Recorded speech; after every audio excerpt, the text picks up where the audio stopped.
বৃহস্পতিবার দশহরার দিন ছিল পরিবেশ দিবস।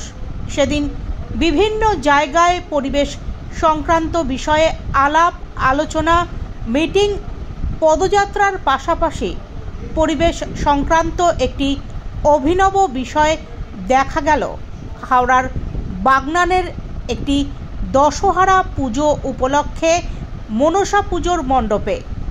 এদিন গ্রাম বাংলা থেকে প্রায় হারিয়ে যাওয়া কিছু ফল যেমন টক করমচা, আঁশফল, ডেওয়া ইত্যাদি গাছগুলিকে সংরক্ষণের বার্তা দিতে দেখা গিয়েছে এই পুজো মণ্ডপে।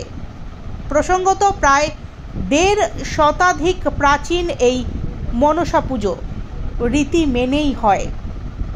বাগনান ১ নম্বর ব্লকের হাটুরিয়া ১ নম্বর গ্রাম পঞ্চায়েতের হাটুরিয়া মালিকপাড়ায় মনসা পুজো কমিটির সম্পাদক তারকনাথ বেরা পরিবেশের এই ধরনের গাছকে সংরক্ষণ করার আহ্বান জানানো হয়েছে বলে দাবি জানিয়েছেন।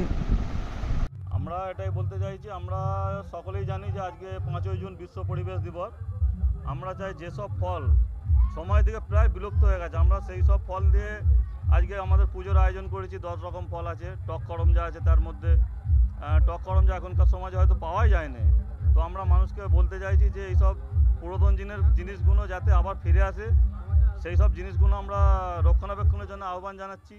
মানুষকে আমরা এও জানাই যে অযথা জল কেউ নষ্ট করবেন না, আর বিনা কারণে গাছ কাটা তো মোটেই উচিত নয়, কারণ এখনের সমাজে গাছের অপরিহার্য মূল্য প্রচুর।